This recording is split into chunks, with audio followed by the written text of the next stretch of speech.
Hey guys, it's Nick, and in this video, I want to talk about the gold flash crash that happened tonight, where the gold futures fell almost $100 right at the open, and it was about $4 billion worth of gold futures contracts that sold off in just a few minutes. Now, a lot of people have been saying for years that the gold and silver markets have been manipulated by JP Morgan and the central banks and all that stuff to suppress the price of gold to keep the dollar in favor and stocks in favor.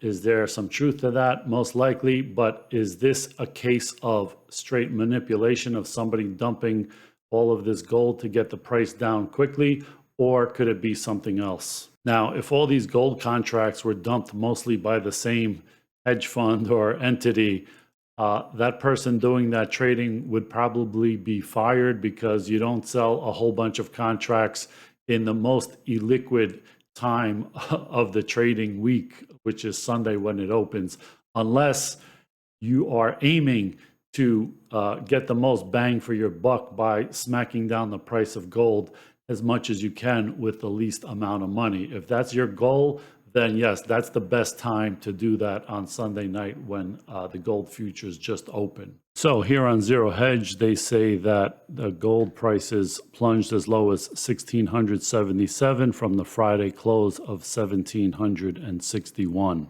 And so Friday's move in gold down about $40 after the good jobs report, and Sunday night's move.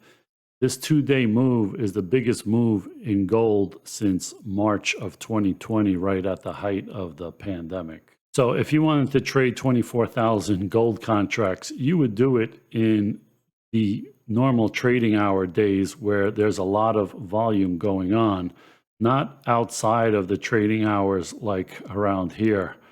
But that's exactly what they did on Sunday night here.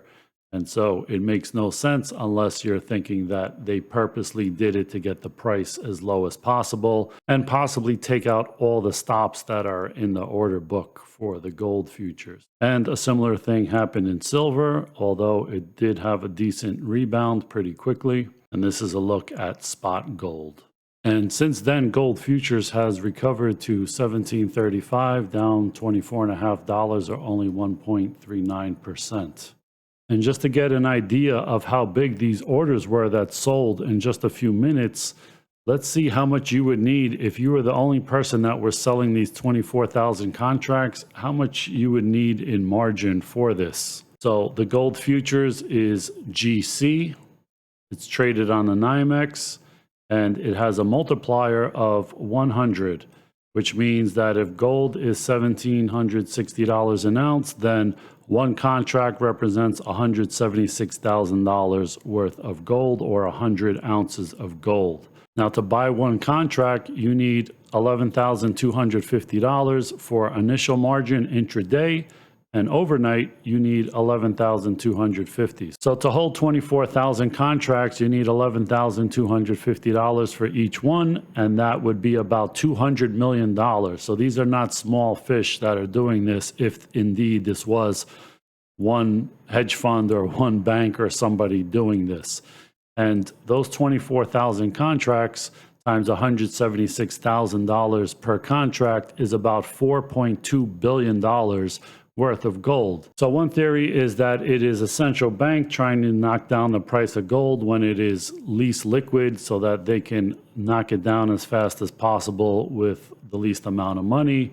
But another theory Bloomberg talks about here, and it's that gold and silver are losing their luster on taper expectations. And so it says on Friday, data showed U.S. job growth accelerated in July by the most in almost a year, and the unemployment rate declined. And so the U.S. jobs report fanned expectations that the central bank will start to cut back on stimulus as it wrestles with above target inflation, even as Delta spreads. So that report that came out on Friday, the Asian markets were already closed for the weekend. So this could potentially be some follow-on selling, that the Asian markets didn't get a chance to digest the information and sell gold, because gold did sell off in the US on Friday.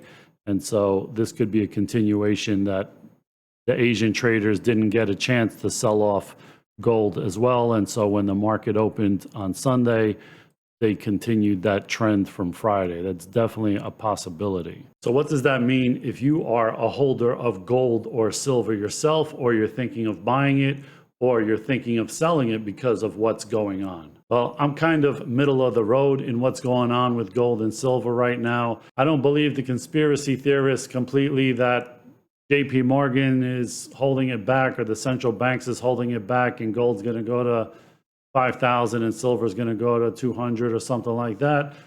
If it has a rally, and it will have its day in the sun because of all this inflation that is going to be coming, but they're doing their best to hold it back. So me, myself, I'm still a holder and I'm going to continue holding, but I'm not going to hold forever. And if it gets to a big enough level where everybody is starting to get interested in it and everybody's talking about it, that might be the time to sell. So I would hold for now. At least that's what I'm doing. This is not financial advice. I'm just thinking out loud. And as more and more of these kinds of smackdowns in low volume futures trading happens, it just goes to show you that the electronic so-called paper price is really getting out of whack with the reality of the real price. Because if you look on a bullion website like apmex.com, to buy an ounce of gold right now will cost you, say for our Canadian maple leaf,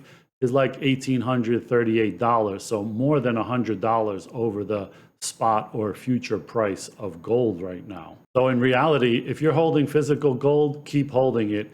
If you're thinking of buying gold or silver, it's still overpriced in what the premiums are. And so probably the best way to buy it with the least amount of premium is to buy GLD and SLV, even though that's technically, paper gold, as some people say. If you're buying it for a end of the world scenario or something really bad happens, then you want to have the physical. If you're thinking of buying them just because you think gold or silver is going to go up in the next 1 month, 3 months, 6 months, then it makes more sense to buy the GLD and SLV ETFs because they are easy to buy and easy to sell without a huge spread like you have with the physical currently. So is tonight's trading proof of manipulation by central banks or JP Morgan or some big hedge funds? I can't say for sure, but it's definitely fishy to me.